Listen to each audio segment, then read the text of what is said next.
Virat Kohli test format నుంచి అయితే retired అయ్యాడు. అది కూడా ఇన్‌స్టాగ్రామ్‌లో ఒక పోస్ట్ అఫీషియల్‌గా అనౌన్స్ చేసి అయితే తను రిటైర్మెంట్ అయితే ఇచ్చాడు. ఇదైతే ఇండియన్ క్రికెట్ ఫ్యాన్సే కాదు, వరల్డ్ వైడ్ ఉన్న టెస్ట్ క్రికెట్ ఫ్యాన్స్ అయినా గానీ, లేదంటే క్రికెట్ ఫ్యాన్స్ అయినా గానీ, ప్రతి ఒక్కరికి ఇది షాకింగ్ న్యూస్ అని చెప్పొచ్చు. మరీ ముఖ్యంగా విరాట్ కోహ్లీని ఒక దేవునిలాగా చూసే విరాట్ కోహ్లీ అభిమానుల పరిస్థితి ఇప్పుడు ఏమనేది అయితే చూడాలి. ముఖ్యంగా టెస్ట్ ఫార్మాట్‌లో విరాట్ కోహ్లీ సరిగ్గా ఆడినా ఆడకపోయినా ఆ గ్రౌండ్‌లో తను ఇచ్చే ఎనర్జీ గానీ, ఆ ఎక్సైట్‌మెంట్ గానీ ఏ ప్లేయర్ అయితే తిరిగి ఇయ్యలేడు. ఆ జెర్సీ నెంబర్ 18 ఇండియన్ టీమ్ చరిత్రలో ఆ జెర్సీ వేసుకొని ఇంకో ప్లేయర్ ఆడొచ్చు కానీ విరాట్ కోహ్లీ లాంటి ప్లేయర్ అయితే తిరిగి రాబోడు.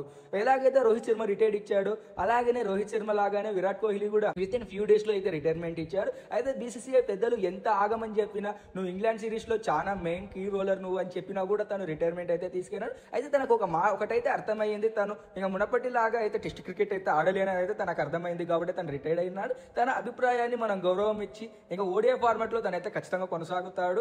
నెక్స్ట్ 27 ఓడిఐ మ్యాచెస్ అయితే ఆడబోతుంది నెక్స్ట్ కప్ దాకా. దీంతో 27 ఓడిఐ మ్యాచెస్ లో రోహిత్ శర్మ, విరాట్ కోహ్లీ అయితే ఆడబోతున్నారు. వీటిలో వీళ్ళిద్దరు బాగా ఆడితే చూడాలని అయితే ప్రతి ఒక్క ఇండియన్ క్రికెట్ ఫ్యాన్ కి అయితే ఉంటుంది. విరాట్ కోహ్లీ అండ్ రోహిత్ శర్మలను టెస్ట్ ఫార్మాట్ లో ఏ ప్లేయర్స్ రీప్లేస్ చేస్తారనేది అయితే మీరు కామెంట్ చేయండి. ఈ వీడియో నచ్చితే లైక్ చేసి కామెంట్ చేసి షేర్ చేస్తారని కోరుకుంటూ ఇట్లు మీ నడిపల్లి చిన్న కృష్ణ శర్మ సైనింగ్ ఆఫ్. జై హింద్, జై శ్రీరామ్, భారత్ మాతాకు జై.